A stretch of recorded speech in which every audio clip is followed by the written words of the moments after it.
Alrighty, let me run through all the three pairs very quickly as I am in the mall. So starting with UCAT, these are the pairs that you guys, or some of you have messaged me, and I'm picking the majority of it, okay? So starting with USD CAD, we have our sell zone up here, and engulfing sell meets an engulfing sell. And then we have an engulfing sell, failed, price came back, closed within, created an engulfing buy. So we have an EFEG buy, which I'm monitoring for a buy here. Okay, and then a lower one over here, an engulfing sell fail. Now the reason why I'm doing this is because today we have quite a lineup of the news, starting with GBP. We also have USD and CAD pairs. Okay, so three currency pairs that will be affected today, whatever it is crossed with, are GBP, USD, and CAD pairs. Okay, high impact news. Go ahead and check forexfactory.com to see what time news will be released according to your time zone. Okay, so starting with USD CAD, current price is now here. What can we do? Let's screenshot. If the price decides to respect and it wants to buy from our H4 zone, H4 cannot close below this zone, alright? But if it does close below this zone, we have another buy over here that we can monitor. So what do? Either we wait for the buy down here if H4 breaks, or we wait for the price to retrace back into our key level for a better sell down to test our lower buy zone. Okay, vice versa, if it comes into our sell zone and respects it, then potentially we can catch a sell back down. But if it breaks above, then you might want to test a higher area. Okay, monitor. If you're finding your entries, again, monitor M5. Oops, sorry for my penmanship. M5 or M15 for your entries. That looks like K for entry. Alright. So that's UCAD. Next, I'll show you what I'm going to monitor.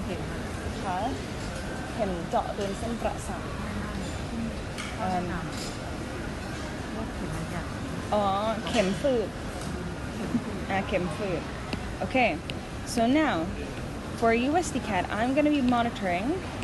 Let's check our M15 zone first in case you want to monitor for an entry.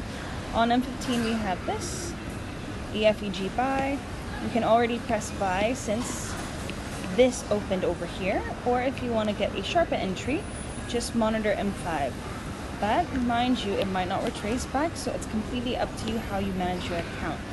Okay, I won't be entering anything yet because I am outside, okay, and I have no time to monitor. So M5, we have multiple engulfing buys over here. So if the price retraces back, M15 will test this zone. It cannot break this zone. Or if it does, at least M5 has to respect this. Okay? Next, GJ, going by very quick, go to H4.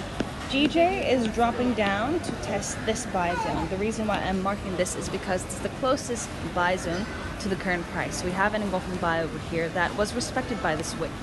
Our sell zone is up top, which is an engulfing buy. Oops. There we go.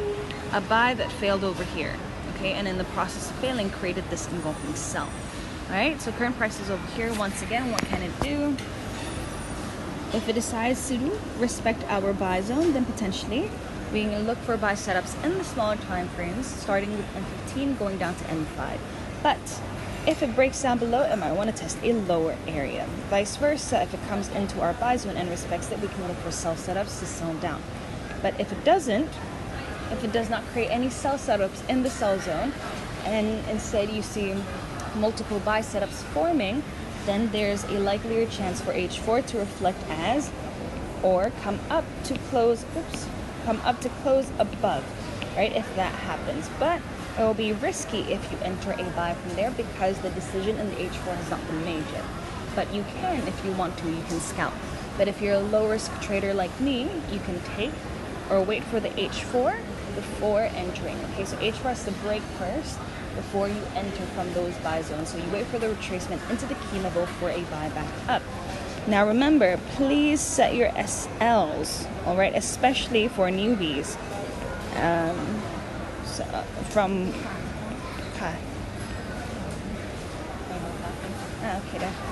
From entry. Okay, especially if you do not know where you're gonna exit your trades.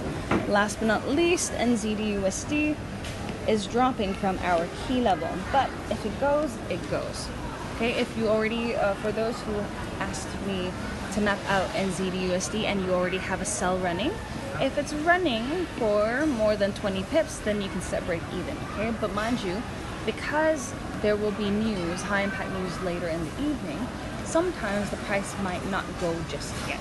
Okay, it might not go just yet because it needs that push from the news. But if it does continue to drop, make sure you have your break even held in place, okay? In case the news decides to push it back up and do something else, okay? Reverse into the next or the opposite direction.